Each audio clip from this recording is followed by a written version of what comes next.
I've seen the exact scenario a lot lately. Someone grabs a super cheap countertop cooler off a weekend sale, only to end up with a unit that rattles, leaks, or can't actually keep a six-pack cold enough for a backyard barbecue.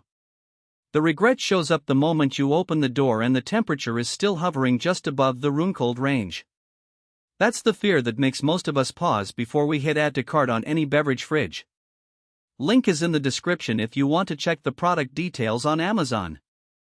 So the question I'm really trying to answer today is whether the NewAir 24-inch dual-zone beverage refrigerator and wine cooler feels like a smarter buy, or if it's another budgetish gamble that will leave you wishing you'd spent a little more time researching.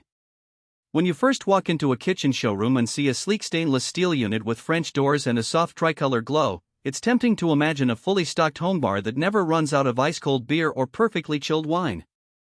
The problem is that many of those eye-catching models are designed for a boutique vibe, not for the everyday hustle of a family that drinks a mix of soda, beer, and a few bottles of wine throughout the week.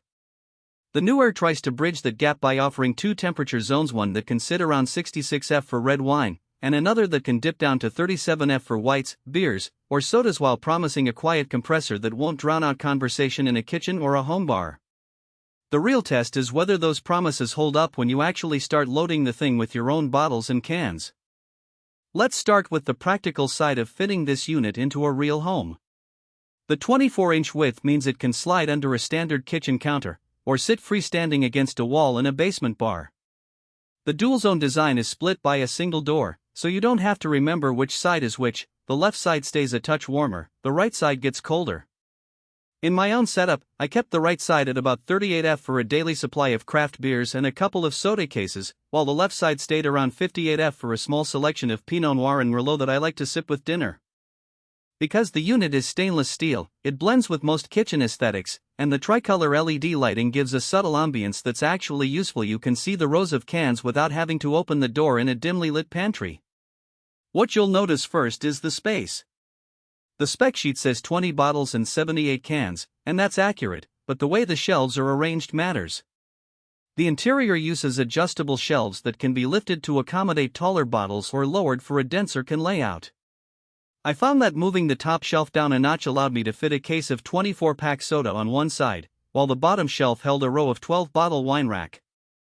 The flexibility is real, but there's a trade-off. If you load the fridge to its maximum capacity, the airflow can become a little uneven, meaning the coldest spot may stay a degree or two warmer than the set temperature.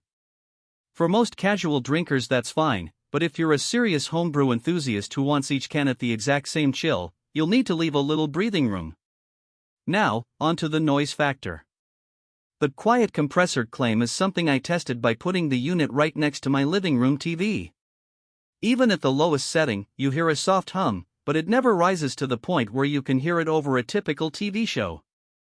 When the door opens, there's a faint click, and the compressor kicks in about 30 seconds later if the temperature has drifted. That short delay is something to keep in mind. If you're pulling a beer straight from the fridge after a long day, you might notice a few seconds of warm air before the cold stabilizes, but it's not enough to ruin the experience. Energy usage is another hidden factor. The unit runs on a standard 115-volt line, and while NewAir doesn't publish an exact kilowatt-hour number, the dual-zone design tends to be a bit more efficient than a single-zone unit because the warmer zone doesn't have to work as hard. In my monthly electricity bill, the increase was barely noticeable, under $1 extra for the whole household. If you're someone who's watching every watt, you could still opt for a thermoelectric cooler, but those typically struggle to keep beers below 45°F in a warm garage. So for most indoor setups, this compressor-based fridge offers a good balance of chill and power draw. Who should consider buying this?